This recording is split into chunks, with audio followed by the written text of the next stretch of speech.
I never imagined the worst day of my life would somehow get even worse. My name is Sarah Reynolds, and 3 days after my husband died, the funeral home sat on the edge of Biscayne Bay in Miami. Outside, black luxury SUVs lined the driveway.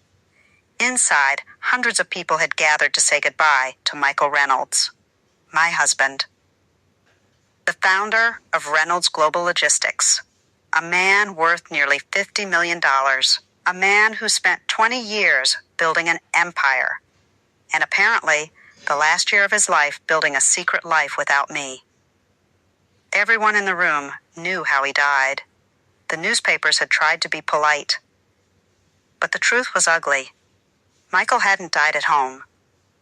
He hadn't died during a business trip. He died in a penthouse suite at a luxury hotel. And he wasn't alone.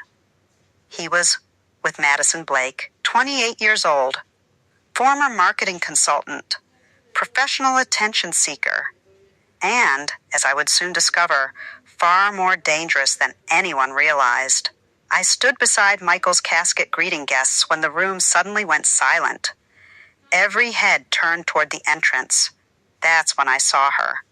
Madison, she wasn't dressed like someone attending a funeral. She looked like someone arriving at an award show. Designer black dress, diamond necklace, perfect hair, perfect makeup, not a single tear. Behind her walked a tall attorney carrying a bright red folder. My stomach dropped. Something was wrong. Very wrong. Madison walked straight toward me. The confidence in her eyes made my skin crawl. Then she smiled. Not a sad smile, a victorious smile. "Sarah," she said softly. I didn't answer. Her lawyer stepped forward. "Mrs. Reynolds, we have legal documentation that needs to be addressed immediately." The room froze. "What documentation?" I asked. The lawyer opened the red folder. Documentation proving that Michael Reynolds intended to transfer substantial assets to Miss Blake. Gasps echoed through the room. My son, Ethan, immediately stood up. "What are you talking about?" The lawyer calmly continued. "We have signed ownership transfers, updated beneficiary forms, and an amended will." People started whispering. I could hear them. Was Michael planning to leave his wife? Did Sarah know? Was Madison telling the truth? Madison folded her arms. Then she delivered the sentence she had clearly rehearsed. Michael loved me. The room exploded. My daughter burst into tears. My mother-in-law nearly collapsed. But I didn't move. I didn't scream. I didn't argue. Because Madison didn't know something. 6 months earlier, I had discovered the affair. And instead of confronting Michael, I started collecting evidence. Every hotel reservation, every bank transfer, every secret payment, every phone call, everything. I had enough information to destroy him. I just never expected death would get there first. The lawyer handed copies of the documents to several family members. People began reading. The signatures looked real. The dates looked real. Everything looked legitimate. Even I felt a moment of panic. Then, something happened.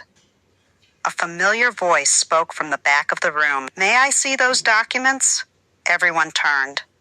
Richard Bennett, Michael's longtime attorney, a man who had handled our family's legal affairs for over 30 years.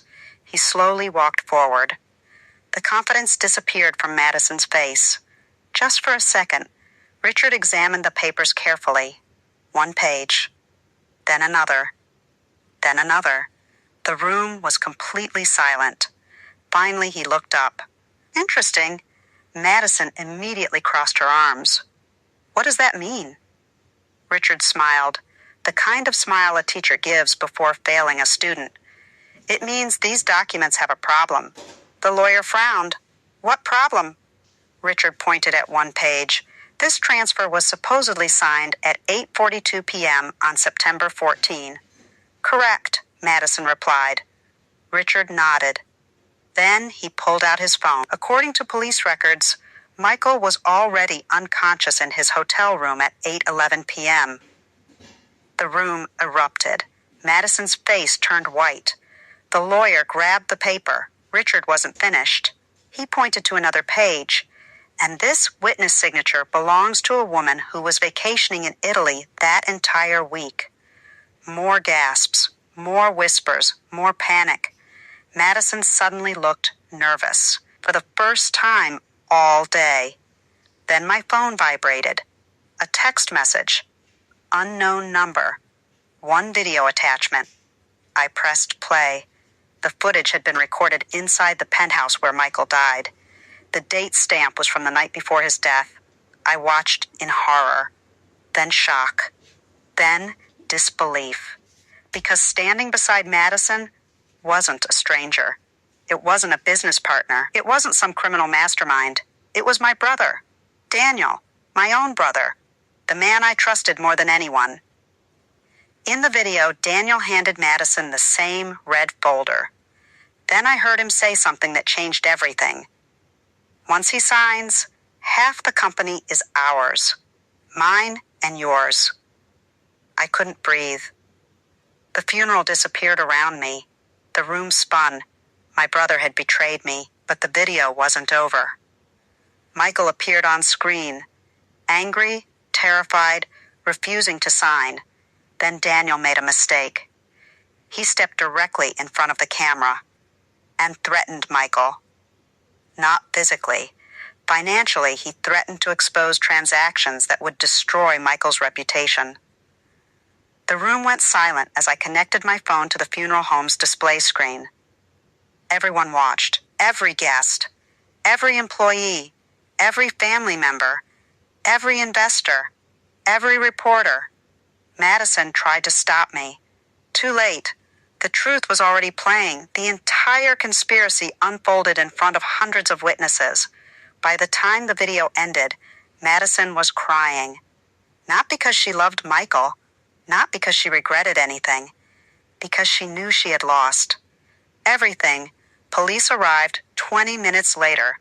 Neither Madison nor Daniel left voluntarily. The same people who entered the funeral expecting millions walked out in handcuffs. But the biggest surprise came 3 months later. During the investigation, authorities discovered something unexpected. Michael had learned about the scheme before he died. In secret, he had rewritten his legitimate will, not in Madison's favor, not in Daniel's favor, mine and our children's. Attached to the will was a handwritten letter.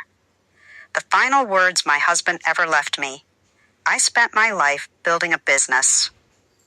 But the greatest mistake I ever made was risking my family for someone who never loved me. If you're reading this, I'm sorry. I read that letter 100 times. It didn't erase the betrayal. It didn't erase the pain.